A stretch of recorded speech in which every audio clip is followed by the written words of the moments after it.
ទូរស័ព្ទអតិថិជនមួយគ្រឿងទៀតហើយដែលមានបញ្ហាមើលរលត់រោគមើលអ្វីមិនកើតដែលជា model iPhone X ដែលគាត់បានប្រាប់ថាគាត់ពិបាកមើលខ្លាំងណាស់ដោយសារតែមើលមួយផ្លែតក៏រលត់ទៅវិញហើយគាត់ក៏បានយកមកនៅ Dior Mobile Service របស់យើងខ្ញុំដែលមានទីតាំងនៅខាងមុខផ្សារទូពងរដើម្បីធ្វើការពិនិត្យមើលនិងជួសជុលទៅលើបញ្ហាកំហូចរបស់វាហើយជាងនៅ Dior Mobile Service របស់យើងខ្ញុំក៏បានធ្វើការជួសជុលដោយយកចិត្តទុកដាក់ហើយជាពិសេសនោះបងប្អូនក៏អាចអង្គុយចាំយកទៅវិញបានដែរដោយមិនចាំយូរទេហើយនៅ Dior Mobile Service របស់យើងខ្ញុំនៅក្នុងខែនេះក៏មានការ promotion ពិសេសសម្រាប់ការអ៊ុតកញ្ចក់អេក្រង់ចាប់ពី model iPhone X ទៅដល់ model iPhone 13 Pro Max រហូតដល់ដាច់ខែមិថុនានេះ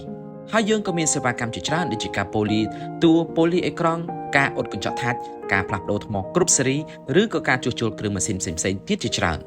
ហើយបន្ទាប់ពីអតិថិជនគាត់បានយកមកជួសជុលបានមួយផ្លែតក្រោយមកក៏ជាងរបស់យើងខ្ញុំគឺបានជួសជុលរួចទៅហើយនិងបានពិនិត្យមើលកំហូចរបស់វាយ៉ាងយកចិត្តទុកដាក់ហើយខាងយើងខ្ញុំក៏មានការធានាជូនប្រសិនបើធ្វើហើយគឺនៅតែរលត់នៅតែមើលមិនកើតយើងខ្ញុំធានាជូនពុកម៉ែបងប្អូនទាំងអស់គ្នារហូតតតែបងប្អូនអាចប្រើប្រាស់បានដូច្នេះប្រសិនបើពុកម៉ែបងប្អូនមានចម្ងល់អ្វីបន្ថែមពុកម៉ែបងប្អូនអាចទំនាក់ទំនងមកកាន់លេខទូរស័ព្ទដូចដែលបានដាក់បង្ហាញនៅក្នុងវីដេអូឬក៏ caption ខាងលើ Dior Mobile Service ទំនុកចិត្តនិងគុណភាព